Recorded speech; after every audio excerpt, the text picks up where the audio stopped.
Hello friends, आज हम बात करते हैं रिले लॉजिक कंट्रोल के ऊपर। पिछले सेशन में हमने बात की थी, इंट्रोडक्शन किया था पीएलसी स्काडा का। तो मेरा आज का टॉपिक रहेगा आपके लिए आरएलसी यानी रिले लॉजिक कंट्रोल। तो रिले लॉजिक कंट्रोल को समझने के लिए सबसे पहले हम देखते हैं इसके अंदर हम यूज़ में क्या लेते हैं और इसका कंडीशंस क्या हैं कुछ। ठीक है, तो हम देखते हैं इंडस्ट्रीज़ में हम या आपके होम्स में आप टॉगल स्विच देखते हो, पुश बटन्स देखते हो, तो उसी कंडीशन पे हम इसको देख रहे हैं। तो टॉगल स्विच आपका बेसिकली आप देखते हो, ऑन किया तो ऑन हो जाता है, ऑफ किया तो ऑफ हो जाता है। बट आप इंडस्ट्रीज में देखते हो पुश बटन देखते हो, जब भी आप जैसे खेतों के अंदर भी आपने देखे होंगे आपके छोटे छोटे पैनल्स लगे रहते हैं। तो वहाँ पे भी आपने देखे हैं कि वो आपके पे दो बटन लगे रहते हैं, एक ग्रीन कलर का एक रेड कलर का, यानी उसे हम बोलते हैं normally open and normally close. ठीक है, तो हम उनको यूज़ में लेते हैं। स्टार्ट किया तो स्टार्ट कर दिया, देन स्टॉप करना हो तो स्टॉप बटन प्रेस कर देते हैं जाकर। तो उसी चीज़ को हम देख रहे हैं, जैसे हम इंडस्ट्री में पुश बटन्स जनरली यूज़ में लेते हैं। क्यों लेते हैं? क्योंकि इंडस्ट्रीज़ में मेरे को जो करंट होल्ड करनी होती है, लगभग 8 to 10 एम्पियर तक मैं करंट होल्ड करना चाहता हूँ। तो मेरे पुश बटन्स क्या करते हैं, 8 to 10 एम्पियर तक करंट को होल्ड कर सकते हैं। अगर मैं रिले की बात करूँ तो रिले आपकी क्या है, रिले इज स्विचिंग डिवाइस। आपकी एक तरीके की स्विचिंग डिवाइस है, स्विच करती है ये। और इसे आपने बुक्स में पढ़ा भी होगा, जैसे बुक्स में आप पढ़ते हो, ये सेफ्टी प्रोटेक्शन के लिए यूज़ में ली जाती है आपकी। ठीक है, तो हम इसके कंट्रोलिंग सर्किट को देखते हैं रिले के थोड़ा सा। रिले का ये सर्किट डायग्राम है, जैसे कि मेरे पास इसका ये 2 नंबर है, 7 नंबर मेरा कॉयल पॉइंट हुआ, एंड 1 नंबर 8 नंबर मेरे common point, 3 and 4 NO and NC, 5 and 6 NC and NO. तो एक रिले का सर्किट डायग्राम है ये, 8 पिन रिले का सर्किट डायग्राम है। आपके रिलेज आप देखोगे तो बहुत सारे टाइप्स होते हैं रिलेज के भी, उसमें भी आपके टाइप्स होते हैं, रिले कार्ड भी आता है। तो ये मेरी सिर्फ 8 पिन रिले कार्ड है। तो उसमें हम देख रहे हैं इसका सर्किट, कंट्रोल सर्किट देख रहे हैं। कंट्रोल सर्किट देखिए, जब भी आप रिले के अंदर देखते हैं कि कॉमन पॉइंट आपका एनसी स्ट्रिप से जुड़ा कनेक्टेड रहती है हमेशा। जब भी अगर कोई फॉल्ट होता है तो तुरंत क्या होता है, यहाँ से ये एनसी से क्या हो जाती है, कन्वर्ट आपकी एनओ पे जाती है। यानी यहाँ पे जैसे ही मैग्नेटिक फील्ड जनरेट होगा, मैग्नेटिक फील्ड जनरेट होने के बाद ये अपने एक अट्रैक्ट करेगी दूसरे को, तो ये एनसी से तुरंत एनओ हो जाएगा आपका। ठीक है, तो उसी तरीके से हम क्या देखते हैं इसमें, सपोज दैट मैंने अगर कोई यहाँ पे स्विच लगाया 2 नंबर पे, जब तक मैं स्विच ऑन नहीं करूँगा तब तक तो मेरा आउटपुट जो रहेगा आपके एनसी पे रहता है। जैसे ही मैंने स्विच को जन प्रेस किया, प्रेस करते ही मैग्नेटिक फील्ड जनरेट होगा। मैग्नेटिक फील्ड जनरेट होने के बाद कारण आपके ये फ्लक्स काटेगा, देन उसके बाद ये आपकी क्या होगी, अट्रैक्ट करेगा। अट्रैक्ट करने के बाद ये एनसी से तुरंत एन हो जाएगा। तो इसी तरीके से आपका रिले का वर्किंग होती है। ठीक है, हम बात करेंगे गेट्स की, बात करेंगे गेट्स की आगे बात करेंगे। अभी थोड़ा सा इस सर्किट डायग्राम के ऊपर ही देखते हैं थोड़ा सा। तो रिले के एडवांटेज भी देखते हैं। रिले यूजिंग फॉलोइंग इक्विपमेंट्स, कौन कौन से इक्विपमेंट्स पे वर्क करता है आपका, नॉर्मली ओपन है, नॉर्मली क्लोज है, रिले हुआ, टाइमर हुआ, काउंटर हुआ। ठीक है, तो ये कुछ इसके इक्विपमेंट्स है जिनके ऊपर हम क्या करते हैं, इसको देखते हैं। अगर मैं इसके डिसएडवांटेज की बात करूँ तो जो मेरी रिले है ये क्या है, कॉम्प्लिकेटेड है।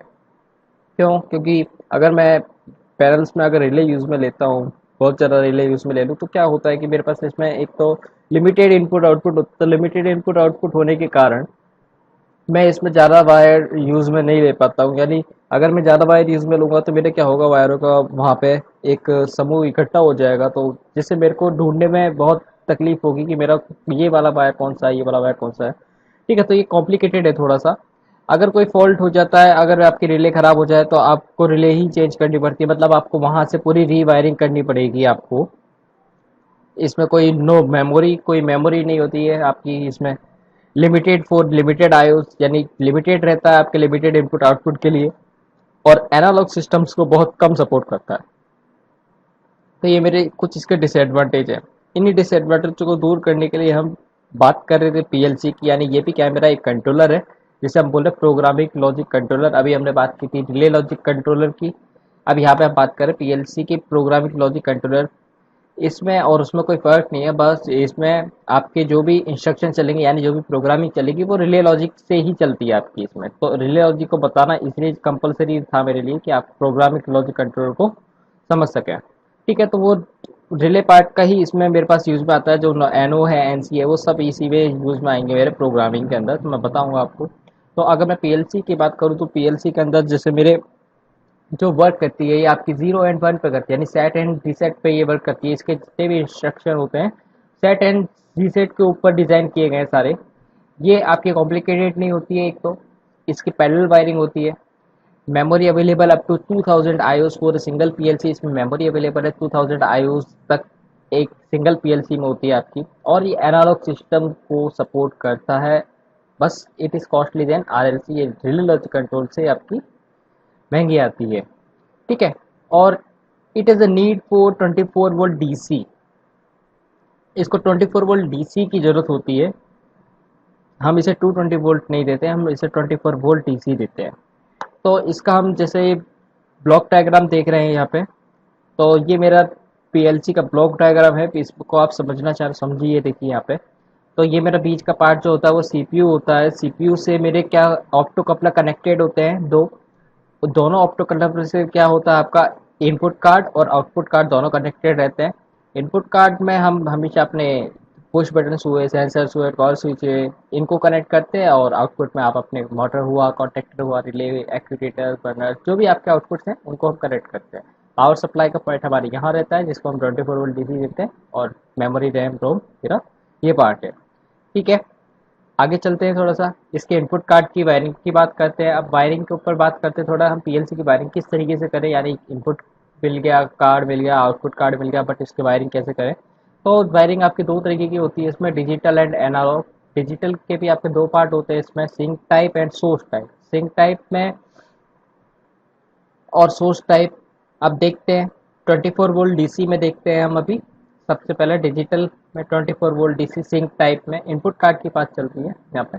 तो मैंने जैसे कि आपको बोला पीएलसी नीड है 24 वोल्ट डीसी। तो 24 वोल्ट डीसी देने के लिए हम क्या कर रहे हैं, एसएमपीएस यूज में ले रहे हैं। जो पावर सप्लाई है यहाँ पे वो आपकी एसएमपीएस है, ठीक है। तो एसएमपीएस हम यहाँ पे यूज में ले रहे हैं। वो क्या करता है आपका स्विचिंग मोड पावर सप्लाई, मतलब आपका क्या कर रहा है, स्विच कर रहा है 220 वोल्ट को 24 वोल्ट में स्विच करने का काम कर रहा है। जिस तरह के रिले को भी हम बोलते हैं स्विचिंग डिवाइस, तो ये भी मेरा क्या है, एक स्विचिंग डिवाइस है। ये भी क्या कर रही है आपकी 220 वोल्ट एसी को 24 वोल्ट डीसी में कन्वर्ट कर रही है, ओके। देन अब बात करते हैं इनपुट कार्ड के वायरिंग की। तो इसमें मेरे पास जैसे एक कॉमन पॉइंट होता है, I0 होता है, I1 होता है, I2 होता है, I3 होता है एंड I4 होता है, ठीक है। तो अगर मैं पुश बटन की बात करूँ तो पुश बटन पे मेरे पास दो ही पॉइंट होते हैं, जैसे कि X1 है और X2 है। सपोज दैट मैंने X1 पॉइंट मैंने I0 पे कनेक्ट कर दिया और बचा मेरे पास उसका X2 पॉइंट। तो X2 पॉइंट को मैं पॉजिटिव सप्लाई देता हूँ, यानी लाइन देता हूँ। अगर आप ऐसे भी बात करें तो लाइन देते हैं, अगर हम यहाँ पे भी दे रहे हैं तो पॉजिटिव सप्लाई ही दे रहे हैं। पॉजिटिव सप्लाई मैंने यहाँ से इसको दे दी, ठीक है। एज इट इज सब पे में ये बात होगी हमारे। देन कॉमन पॉइंट में हमने क्या कर दिया, यहाँ से इसे नेगेटिव सप्लाई दे दी, ठीक है। ये मेरा परिपथ पूरा हो गया। जैसे पॉजिटिव से नेगेटिव डायरेक्शन में आपका करंट शो हो रही है। सिंक टाइप का मतलब होता है आपका हमेशा करंट डायरेक्शन आपकी पॉजिटिव से नेगेटिव की तरफ चलेगी। तो वही मेरा परिपथ पूरा हो रहा है यहाँ पे, पॉजिटिव से नेगेटिव की तरफ जैसे ही हम डायरेक्शन फ्लो कर रहे हैं तो मेरा एक पूरा बन गया, तो मेरी करंट फ्लो हो ही गई अब, ठीक है। तो अगर मैं इसकी बात करूँ तो यहाँ तक तो मेरा ठीक है। देन अगर मेरे को सेंसर कनेक्ट करने हो, जैसे दो सेंसर होता है आपके, पीएनपी एंड एनपीएन। तो दो तरीके के सेंसर है। तो पीएनपी की सेंसर की बात करें तो देखिए, पावर सप्लाई शुरू के दो पॉइंट आपके पॉजिटिव एंड नेगेटिव मैंने सप्लाई दे दी। और जो एक वायर होता है वो आपका सिग्नल का वायर होता है। हम सिग्नल के वायर को क्या करेंगे, पीएलसी से डायरेक्टली कनेक्ट कर देंगे। इसी तरीके से एनपीएन होता है आपका, एनपीएन को भी हम इसी तरीके से कनेक्ट कर लेंगे। ये तो इनपुट कार्ड की वायरिंग की बात है सिंक टाइप में, ठीक है। देन देखिए, जैसे आपके सेंसर के कोड होते हैं, थ्री वायर होते हैं। तो थ्री वायर में आपके किस तरीके से होते हैं, जैसे ब्राउन कलर है, ब्लू कलर है, ब्लैक कलर है।